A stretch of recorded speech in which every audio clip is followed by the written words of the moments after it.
और इस समय की एक बड़ी खबर उत्तराखंड की राजनीति से जुड़ी हुई। तीरथ सिंह रावत को उत्तराखंड का नया मुख्यमंत्री चुन लिया गया है। आज देहरादून में बीजेपी विधायक दल की बैठक हुई। तीरथ सिंह रावत के नाम पर सर्वसम्मति से मुहर लगी। तीरथ सिंह रावत के नाम की घोषणा खुद निवर्तमान मुख्यमंत्री त्रिवेंद्र सिंह रावत ने की है। तीरथ सिंह रावत अभी गढ़वाल से बीजेपी के सांसद हैं। इसके अलावा तीरथ सिंह रावत उत्तराखंड बीजेपी के अध्यक्ष भी रह चुके हैं। इस वक्त राष्ट्रीय स्तर पर सचिव की जिम्मेदारी संभाल रहे हैं। जानकारी के मुताबिक तीरथ सिंह रावत आज शाम 4 बजे ही उत्तराखंड के मुख्यमंत्री के तौर पर शपथ भी लेंगे। त्रिवेंद्र सिंह रावत ने ही उनके नाम का ऐलान भी किया, लेकिन तमाम उत्तराखंड से आने वाले 5 सांसद वहां मौजूद थे जब यह बैठक हो रही थी और उन्हीं में एक रमेश पोखरियाल निशंक, जिन्होंने पीठ थपथपाकर तीरथ सिंह रावत को बधाई दी है गुलदस्ता देकर।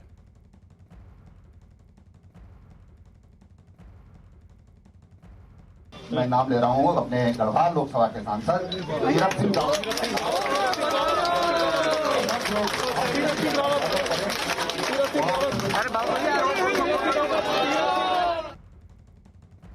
भाई का फिर और अध्यक्ष जी का आभार प्रकट करते हैं और बहुत आपसे नमस्कार, धन्यवाद। तीरथ सिंह रावत भावुक हो गए और उन्होंने आभार प्रकट किया ये जिम्मेदारी देने के लिए। लेकिन पिछले 2 दिन से उत्तराखंड में राजनीतिक घटनाक्रम बड़ी तेजी से बदला। 8 मार्च को त्रिवेंद्र सिंह रावत को दिल्ली तलब किया गया। देर रात त्रिवेंद्र सिंह रावत की जेपी नड्डा से मुलाकात हुई। इसके बाद 9 मार्च को यानी कि कल ही त्रिवेंद्र सिंह रावत देहरादून वापस लौट गए। दोपहर में राजभवन गए, अपना इस्तीफा राज्यपाल को सौंप दिया और इसके बाद आज सुबह 10 बजे बीजेपी विधायक दल की बैठक बुलाई गई और तीरथ सिंह रावत को नया मुख्यमंत्री चुन लिया गया, जो आज शाम 4 बजे नए मुख्यमंत्री के तौर पर शपथ भी ले लेंगे। लेकिन बेहद दिलचस्प ये घटनाक्रम, त्रिवेंद्र सिंह रावत के मुख्यमंत्री के तौर पर 4 साल पूरे होने में महज 9 दिन बाकी थे और उन्होंने छत्तीसगढ़ रमन सिंह ने किया है और मेरा है कि ये जनता के विश्वास पर पूरा खरा उतरने का प्रयास करेंगे। 4 साल माननीय मुख्यमंत्री जी ने जो काम किए हैं इस प्रदेश के लिए उसको आगे बढ़ाएंगे और अपने प्रधानमंत्री जी जो ड्रीम प्रोजेक्ट उत्तराखंड के अंदर उसको लेकर के चौमुखी विकास मैंने कहा कभी कल्पना नहीं की थी और इस प्रकार का मौका मुझे मिला। मेरे बड़े नेतृत्व ने मुझे मौका दिया, आशीर्वाद दिया है, तो निश्चित है सबको मिलकर के लेके चलने काम करेंगे। सुन ली क्या रावत जी की? देखिए निश्चित अब ये मेरे केंद्रीय नेतृत्व और इस प्रकार का जो विश्वास निश्चित है। प्रधानमंत्री मोदी जी ने जिस तरह यहाँ का चौमुखी विकास किया है पूरे देश का और उत्तराखंड का, उसको मैं उसको चौमुखी विकास को नीचे तक ले जाने का काम करूँगा। ऐसा ही मेरा प्रयास रहेगा। राजभवन चल रहा है।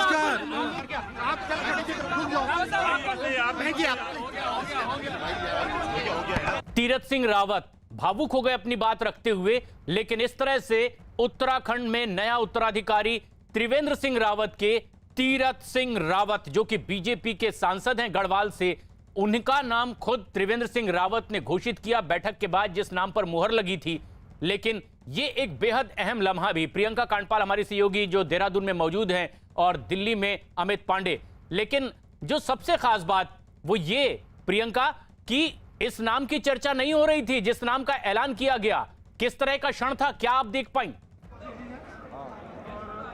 जी बिल्कुल, मैं आपको बताऊं कि जो नाम लिए जा रहे थे उनमें तीरथ सिंह का नाम कहीं भी नहीं आ रहा था। लेकिन ये जो धन सिंह रावत के लिए हम बात कर रहे थे, जो समीकरणों की हम बात कर रहे थे, वो तीरथ सिंह रावत पर भी पूरी सूट होती है। गढ़वाली राजपूत है, संघ से इनका ताल्लुक है, खंडूरी के खंडूरी है, उनके दत्तक पुत्र इनको कहा जाता है और ये स्टेट के प्रेसिडेंट रहे हैं और यहाँ शिक्षा मंत्री के तौर पर भी इन्होंने काम किया है। तो अच्छी पकड़ है और गढ़वाल रीजन से बिलोंग करते हैं। तो जो पूरे समीकरणों की हम बात करें तो उनमें बिल्कुल भी बदलाव नहीं किया गया है।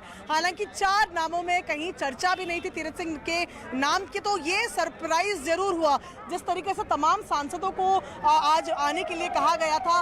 रमेश पोखरियाल जब यहाँ पहुंचे तो बहुत ये अंदाजा लगाया जा रहा था कि शायद उनके नाम की भी घोषणा हो सकती है। अब मैं आपको तस्वीरें देखिए, ये बीजेपी ऑफिस की तस्वीरें दिखा रही हूँ, जहां पर समर्थक, विधायक, तमाम कार्यकर्ता यहाँ पर मौजूद हैं और ढोल नगाड़ों के साथ स्वागत किया गया। त्रिवेंद्र सिंह रावत की भी नारेबाजी की गई तीरथ सिंह रावत के साथ साथ। और यहाँ से अब ये तमाम, इनमें से कुछ लोग जो हैं वो गवर्नर ऑफिस जाएंगे और उसके बाद शाम 4 बजे शपथ समारोह होगा। यानी आज ही के आज में जो सीएम नए हैं, नवा चेहरा उत्तराखंड में सीएम के तौर पर तीरथ सिंह के तौर पर, वो आज शाम 4 बजे कंफर्म हो जाएगा शपथ लेने के बाद। और ये बड़ी खबर है कि शाम 4 बजे त्रिवेंद्र सिंह रावत ने जिन नाम का ऐलान किया वो तीरथ सिंह रावत नए मुख्यमंत्री के तौर पर शपथ ले लेंगे। लेकिन अमित, लगातार चर्चा हो रही थी कि कौन से नाम मुख्यमंत्री के पद में शामिल हो सकते हैं। क्या बीजेपी की ये एक सधी हुई सियासत का नमूना ही माना जाएगा कि केंद्रीय नेतृत्व ने तो पहले तय कर लिया होगा लेकिन चर्चा नहीं हुई ताकि कहीं कोई नया विवाद ना आए और आखिरकार सर्वसम्मति से उसी नाम का ऐलान किया गया? ये तो पहले ही तय हो चुका होगा। जी बिल्कुल, ये पहले ही तय हो चुका था और जैसा कि हम पहले भी चर्चा कर रहे थे कि बीजेपी की हमेशा से रणनीति यही रही है कि केंद्रीय नेतृत्व की, केंद्रीय पर्यवेक्षकों की रिपोर्ट के आधार पर ही वह पूरी फैसला लेती है। अब ये सवाल उठता है कि तीरथ सिंह रावत ही क्यों? संगठनात्मक अनुभव है उनको और बीजेपी के अध्यक्ष रहे हैं। जिस वक्त कांग्रेस की सरकार थी और उस दौरान इन्होंने बीजेपी को राज्य में मजबूत करने के लिए बहुत ही यहाँ पे संघर्ष किया, विधायकों को एकजुट रखा। तो पार्टी को यही लगता है कि अगले साल जब पार्टी चुनाव मैदान में उतरेगी तो तीरथ सिंह रावत एक स्थानीय उत्तराखंड का जो चेहरा है, संगठन का अनुभव है उनके पास प्रशासन का अनुभव है, तो एक मजबूत नेतृत्व उत्तराखंड की ओर से वह जनता के बीच में अपने आप को पेश कर सकेंगे। अमित, यही बात आप कह भी रहे थे कि जिसे संगठन का तजुर्बा हो वही अगला मुख्यमंत्री होगा। यानी बीजेपी ने तय कर लिया था कि संगठन की जिम्मेदारी जो संभाल चुका हो, जिसके इसके पास ये अनुभव हो, वही होगा और नाम तीरथ सिंह का तय किया गया। बीजेपी ने उत्तराखंड की इस कमान को अब तीरथ सिंह के हवाले कर दिया है। उत्तराखंड को नया उत्तराधिकारी मिल गया है, त्रिवेंद्र सिंह रावत के बाद तीरथ सिंह रावत। और 52 साल के हैं तीरथ सिंह रावत, अभी गढ़वाल से ये लोकसभा सांसद हैं और उत्तराखंड में पहली सरकार में ये शिक्षा मंत्री रहे हैं।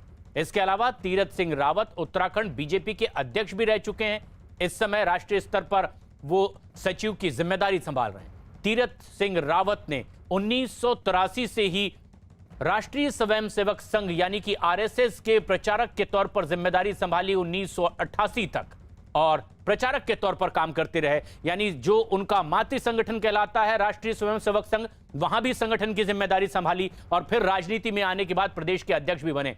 प्रियंका, लेकिन यह नाम पहले से ही तय था।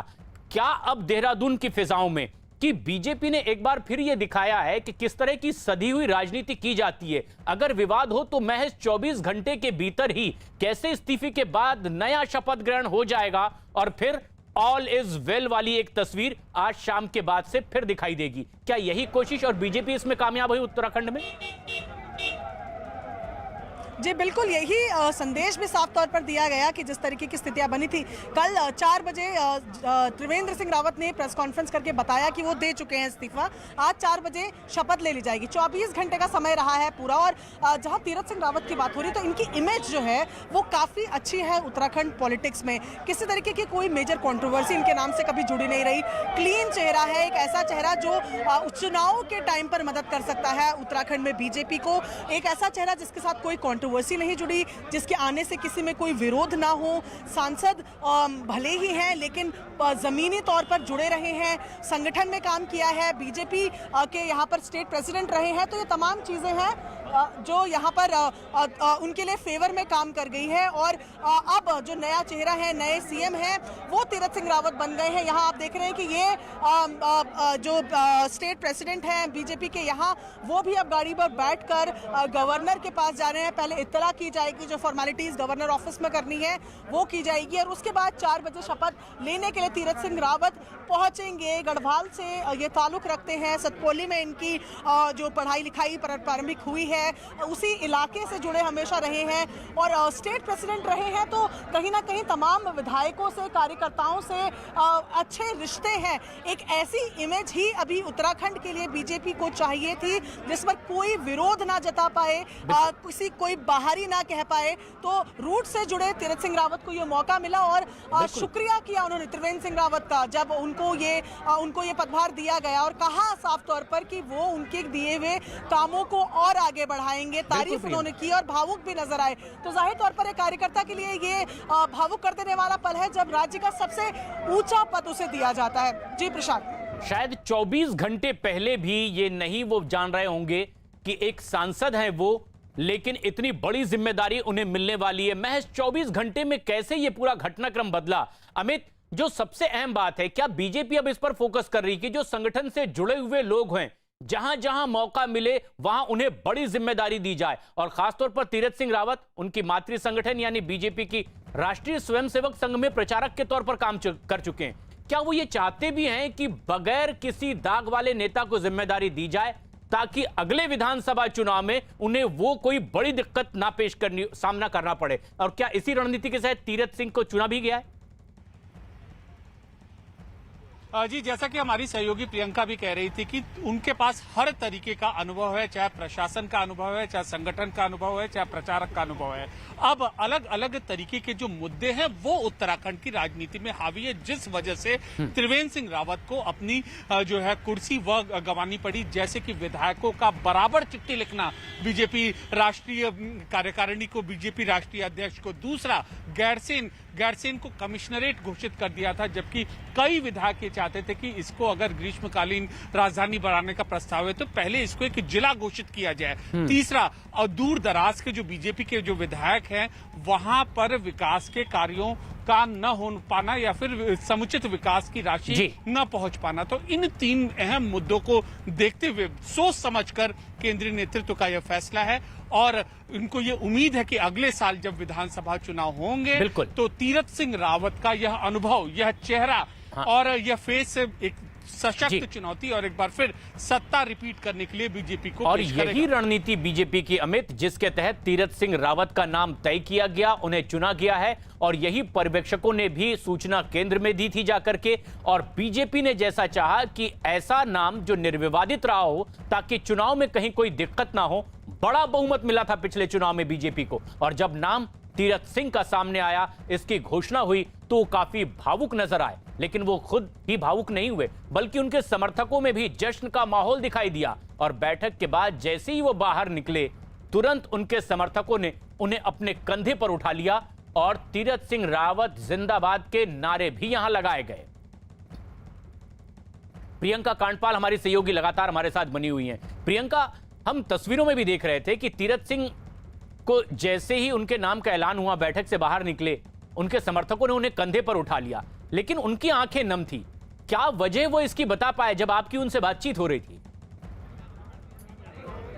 बिल्कुल, जिस तरीके से हम कह रहे हैं कि लगातार 2 दिन से जो घटनाक्रम सामने आ रहा था तो तीरथ सिंह राम का उनका नाम का किसी जिक्र ही नहीं था, कोई रेस में ही उनको नहीं मारा था। तो ये एक बहुत सरप्राइज के तौर पर सामने आया। जिन सांसदों के बारे में बात हो रही थी तो उनमें पोखरियाल का नाम चल रहा था, अनिल भट्ट का नाम चल रहा था, सतपाल महाराज का नाम चल रहा था, लेकिन कहीं भी तीरथ सिंह रावत का जिक्र नहीं हुआ। हालांकि वो उतने ही कद्दावर नेता हैं उत्तराखंड के। फिलहाल तो मैं आपको दिखाऊं कि ये देखिए गाड़ी उनकी लग चुकी है यहाँ से जाने के लिए और अभी इनकी मीटिंग जो है कुछ विधायकों के साथ यहाँ पर चल रही है। ऐसे में जब अनाउंस किया गया और त्रिवेंद्र सिंह रावत ने अनाउंस किया कि उनके बाद अब उत्तराखंड के सीएम के पद को तीरथ सिंह रावत संभालेंगे तो बहुत सरप्राइज्ड से ज्यादा खुश नजर आए, क्योंकि ये मीटिंग में डिस्कस हो चुका था और सबके लिए, जो बाहर लोग बैठे थे, जो समर्थक थे, उन सबके लिए ये एक बड़ा सरप्राइज था, क्योंकि कहीं ना कहीं मेंटली अपने आप को बाकी नामों के लिए तमाम लोग तैयार करके बैठे थे। लेकिन तीरथ सिंह रावत जिस तरीके से ग्रामीण पृष्ठभूमि से जुड़े हुए, जिन्हें कहा जाता है जड़ों के नेता हैं, जिस तरीके से उनको प्रशासनिक अनुभव है, उनको तमाम विधायकों के साथ उनके बहुत अच्छे संबंध हैं, सीधा संवाद वो करते हैं अपने कार्यकर्ताओं से, तो एक ऐसा चेहरा मिला तमाम कार्यकर्ताओं को जिनके साथ वो अपने आप को रिलेट कर पाते हैं। और यही कारण था कि ढोल नगाड़ों के साथ फूलों की बरसात यहाँ पर हुई, पूरा जश्न यहाँ पर मनाया गया। अपने तमाम कार्यकर्ताओं का अभिवादन तीरथ सिंह ने स्वीकार किया और उसके बाद अभी फिलहाल मीटिंग के लिए वो गए हैं और छोटी मीटिंग एक फिलहाल यहाँ हो रही है और इसके बाद बताया जा रहा है कि गवर्नर हाउस के लिए कुछ लोग निकलेंगे और फिर शाम को 4 बजे उत्तराखंड को अपना नवा मुख्यमंत्री मिल जाएगा। बिल्कुल, और ये जश्न का माहौल भी है, लेकिन महज 24 घंटे के भीतर जिस तरह से उत्तराखंड में ये सियासी घटनाक्रम बदला है, सभी की निगाहें थी। देश भर के लोग ये देखना चाह रहे थे कि कौन होगा अगला मुख्यमंत्री, आखिर क्यों इस्तीफा देना पड़ा। लेकिन अमित, क्या बेहद सधी हुई तरीके से सियासत बीजेपी करना चाहती थी ताकि ये विवाद उतना ज्यादा जगजाहिर ना हो और महज 24 घंटे के भीतर ही फुल प्रूफ प्लान तैयार करके मुख्यमंत्री बदल दिया गया और शपथ ग्रहण का वक्त भी मुकर्रर कर दिया गया। जी बिल्कुल, एकदम सधी हुई बीजेपी की रणनीति में ये इसका जीता जागता है नमूना, क्योंकि उत्तराखंड में अगर हम लोकसभा चुनाव भी देखें तो बीजेपी का परफॉर्मेंस बहुत अच्छा रहा था और पूरा घटनाक्रम देखें कि मौजूदा मुख्यमंत्री उस वक्त के त्रिवेंद्र सिंह रावत आते हैं, वह इस्तीफा देते हैं, फिर उसके बाद वह राजभवन जाते हैं, फिर उसके बाद आज वो खुद ही अनाउंस करते हैं कि तीरथ सिंह रावत अगले मुख्यमंत्री होंगे। तो एक तरीके से जो पिछला नेतृत्व है खुद अगली कमान जो एक जमीन से जुड़े नेता को सौंप रहा है और इन सब के बीच बराबर केंद्रीय नेतृत्व के जो पर्यवेक्षक हैं वह बीजेपी अध्यक्ष को अपनी रिपोर्ट सौंपते हैं। तो एक तरीके की सधी हुई रणनीति थी और पूरा घटनाक्रम केंद्रीय नेतृत्व के निर्देश के मुताबिक हुआ है और यही दिखाने की कोशिश की गई है कि जनता के बीच संदेश देने की कोशिश की गई है कि आपकी बातें जो थोड़ी बहुत नहीं सुनी गई थी, सड़कें नहीं बनी थी, गैरसैंण की को कमिश्नरेट बनाने का फैसला किया गया था, विधायकों की बात नहीं सुनी गई थी, अब नेतृत्व बदल गया है और ऐसे चेहरों को हमने आपके सामने पेश किया है। तो जाहिर सी बात है अब 1 साल में हम आपकी आशाओं के अनुरूप खरा उतरेंगे। और पार्टी ने यह भी समझा होगा कि अगर 1 साल में ये चुनाव हैं तो किसी भी तरह के विवाद के साथ वो चुनावी मैदान में ना जाएं, इसीलिए उनके पास एक ऐसा नेता हो प्रदेश में जो निर्विवादित हो और बेदाग तरह की छवि रखता हो। तीरथ सिंह रावत का नाम इसलिए बेचुना गया। तमाम समीकरण भी बिठाने की इसमें कोशिश की गई कि कहीं से कहीं कोई और आपत्ति दर्ज ना हो जाए। क्या प्रियंका जो देहरादून में सियासी उठापटक चल रही थी, उन तमाम सियासी समीकरणों को साधने की कोशिश हुई है। हर तमाम नाराज शख्स को यह बताने की कोशिश हुई होगी इस नाम के जरिए कि अब आपकी आशंकाओं का समाधान इसी नाम के साथ होगा। जी बिल्कुल, आप सही कह रहे हैं और जिस तरीके से हम बात कर रहे हैं कि समीकरणों का भी पूरा ध्यान रखा गया है। यहाँ पर यह समझना होगा कि अब विधानसभा का चुनाव सीएम के पद के लिए जो अब विधानसभा का एक चुनाव जो लड़ना होगा वो कहाँ से लड़ा जाएगा। एक पूरे उत्तराखंड में सल्ट सीट है जो गढ़वाल में पड़ती है, उस सल्ट सीट पर ही ये था कि जिसकी भी दावेदारी रहेगी वहाँ से वो विधानसभा चुनाव निकालेंगे। ऐसे में जो तमाम नाम ऑप्शंस में आ रहे थे या अभी तीरथ सिंह रावत की बात करें तो उनके लिए सल्ट की सीट निकालना आसान होगा। जीना जो वहाँ के पहले विधायक थे, उनकी मृत्यु के बाद वो सीट अभी खाली है और ऐसे में ये भी ध्यान रखा गया है कि गढ़वाल की सीट को जीतने के लिए गढ़वाल से ही जो कैंडिडेट है वो रहे, क्योंकि एक सीट बहुत इंपॉर्टेंट है। हालांकि बहुत बड़ा बहुमत मिला था 57 सीटों के साथ, लेकिन उन समीकरणों के साथ भी कहीं छेड़छाड़ नहीं की गई है। 1 साल है, ऐसे में किसी को भी नाराज करने का रिस्क बीजेपी यहां नहीं ले रही है, क्योंकि 1 साल से कम का समय है। तमाम विधायकों को ये बताया गया है कि कहीं मेजर चेंजेस नहीं किए जा रहे हैं। जो जरूरी चेंजेस हैं, चाहे वो मंत्रिमंडल को लेकर हो या अभी जैसे मुख्यमंत्री के चेहरे को लेकर हो, सिर्फ वही किया जा रहा है जो बेहद जरूरी है अगले साल चुनाव को जीतने के लिए। तो विधायकों को बहुत विश्वास में लेकर, कार्यकर्ताओं को विश्वास में लेकर ये चेंजेस किए जा रहे हैं और ये परिवर्तन तो हो गया। महज 24 घंटे के भीतर ही ये एक बड़ा बदलाव हुआ है, लेकिन कांग्रेस आरोप यह लगा रही थी कि यहां विधानसभा भंग कर देनी चाहिए क्योंकि बीजेपी नाकाम रही है। लेकिन लगता यह है कि बीजेपी ने जिस तरह की सधी हुई सियासी पारी यहां पर खेली है, कुछ और देखकर सीखने और समझने की भी जरूरत है कि यहां पर कुछ विरोधाभास जरूर थे, नाखुशी जरूर थी, लेकिन कैसे उसे 24 घंटे के भीतर ही शांतिपूर्ण तरीके से बदल दिया गया और ऑल वेल की तस्वीर पेश की गई है। अमित, क्या वहीं फूंक फूंक कर कदम रखने की कोशिश हुई थी दिल्ली में भी, केंद्र में जब पर्यवेक्षकों को भेजा गया था, उनकी राय ली गई थी और उसके बाद ये जब नाम तय हुआ है तो किन सबसे खास बातों को प्रमुखता से विचार में रखा गया? देखिए 3-4 ऐसे अहम मुद्दे थे केंद्रीय पर्यवेक्षकों की रिपोर्ट के बाद जिनको ध्यान में रखा गया। पहला तो विधायकों में जो बार बार शिकायत जो उनकी ओर से जा रही थी वो उन शिकायतों को रोकने के लिए कौन सा चेहरा सबसे ज्यादा कारगर होगा। दूसरा जो विकास कार्य की बातें हैं, विकास दूर दराज के इलाकों में विकास कार्य की अनदेखी होना, ये बहुत ज्यादा शिकायतें पिछले 1-1.5 साल में आई थी। तो इसको कौन दूर करेगा, ये इस चेहरे की तलाश है। और तीसरा संगठन को सबको साथ लेकर आगे चलना। तो इन तीनों कैटेगरी में सबसे ज्यादा जो चेहरा ये फिट बैठता था केंद्रीय नेतृत्व के मुताबिक। और अमित, जो सबसे अहम बात आप कह रहे हैं कि अगर संवादहीनता के आरोप लगे थे नेतृत्व के साथ, मुख्यमंत्री के साथ, तो क्या कोई ऐसा व्यक्ति दिया जा सकता है जो लगातार संवाद करता रहा हो, संगठन से जुड़ा? वैसा ही नाम तय हुआ तीरथ सिंह रावत का। बच्चे चाहे तो देश बदल दें, बच्चे चाहे तो एक नई दुनिया बसा कर रख दें। ऐसे ही कुछ अद्भुत यंग जीनियस के साथ नेटवर्क 18 दिखा रहा है एक अनोखा शो, बायजूस यंग जीनियस। 13 मार्च को शाम 7 बजे न्यूज 18 इंडिया पर मिलिए नई दिल्ली में रहने वाले 12 साल के तिलक केसाम से। वो बच्चा जिसे सुपर स्केटर कहा जाता है। पहियों पर घूमना इस बच्चे का जुनून है और इसी जुनून की वजह से उसका नाम Guinness book of world record में 2 बार दर्ज हो चुका है। 2015 में उसने बार्स के नीचे झुक करके बिना टकराए हुए 116 मीटर तक लिम्बो स्केटिंग करके एक वर्ल्ड रिकॉर्ड बनाया। लेकिन दिसंबर 2016 में उसका यह रिकॉर्ड टूट गया। तिलक ने खुद अपना पुराना रिकॉर्ड तोड़ते हुए बार्स के नीचे से 145 मीटर तक लिम्बो स्केटिंग की। 4 साल की उम्र से स्केटिंग कर रहे तिलक का सपना 2023 विंटर ओलंपिक्स में आइस स्केटिंग में गोल्ड मेडल जीतना है। तिलक एशियाई रोलर स्केटिंग ओपन में सिल्वर मेडल जीत चुका है। और 13 मार्च को शाम 7 बजे न्यूज 18 इंडिया पर मिलिए इस विलक्षण स्केटर से। जरूर देखिए बायजूस यंग जीनियस।